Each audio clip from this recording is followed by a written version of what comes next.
सालों की उपलब्धि बताइए सर। देखिए 11 साल से पूर्व की बात करें तो बड़ा बुरा हाल था देश का। निराशा में एक देश डूबा हुआ था।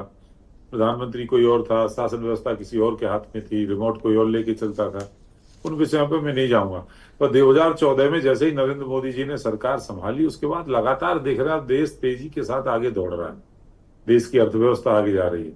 देश आज दुनिया की तीसरी आर्थिक शक्ति बनने की ओर एकदम किनारे पर खड़ा हुआ है।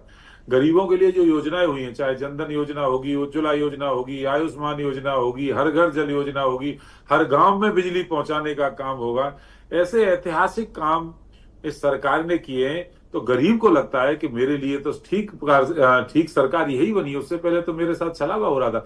उसी का परिणाम है कि लगातार तीसरी बार सरकार बनाना कोई आसान काम नहीं। आप अपने विश्लेषण में कह रहे थे, एक कार्यकाल में प्रधान से उब जाते हैं लोग। ये तो देश के प्रधानमंत्री हैं। पूरे देश को साथ लेके चलना है, पूरे देश की भावनाओं पर खरा उतरना है। तो आज जिस तरह से देश आगे बढ़ रहा है, आर्थिक स्थिति मजबूत हो रही है। सेना के रूप में देखेंगे तो आज पाकिस्तान के अंदर क्या हालत देश हमारा वहां घुस करके कर रहा है। आतंकवाद पे कंट्रोल हुआ है। धारा 370 हटी है, 35A हटी है। देश में राम मंदिर का निर्माण हुआ है। ऐसे बहुत सारे काम हैं जो गिनाए जा सकते हैं।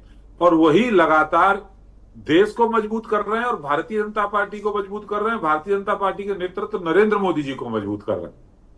आरोप लग रहा है कि अपने आलोचकों को और अपने विरोधियों को दबाने के लिए भारतीय जनता पार्टी के नेतृत्व वाली सरकार हर तरीके की जोर आजमाइश करती है।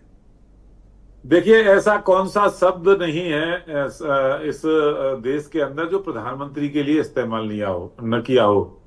नाली का कीड़ा, खून का सौदागर, मौत का सौदागर, नीच जाकर के चाय बेचे, केटली लेकर के, ये सब कांग्रेसियों के शब्द होते थे एक जमाने में। और उसके बाद किसी ऐसे व्यक्ति को आपने जेल जाते हुए देखा है जो भ्रष्टाचार नहीं किया हो? और कौन ऐसी बात है जो चाहे सदन के अंदर चाहे सदन के बाहर, जो प्रधानमंत्री का अपमान और देश का अपमान करने के लिए विपक्षी लोग चूक जाते हैं? कैसे आप कह सकते हैं इस बात को? कौन ऐसा है जिसको 11 साल में सजा हुई हो, कोई बड़ा टॉप लीडर जिसको करप्शन के मामले में जेल गया आदमी 2 महीने में जमानत, आपका केस ही नहीं ठहर पाया, सब जमानत पे संविधान में बाहर। जो कानून में जो व्यवस्था की है, वो व्यवस्था के अनुसार 2G 3G 4G जीजा जी सब बाहर, किसी पर कुछ तो कार्रवाई नहीं। बाढ़ आ गई थी घोटालों की, तो बाढ़ आ गई थी। ऑलराइट, आई थी ना। थोड़े आज 11 साल के अंदर किसी घोटाले का आरोप नहीं लगा कोई सरकार पर। कहीं कोई 1 रुपए का दाग नहीं लगा सकता है देश की सरकार के ऊपर।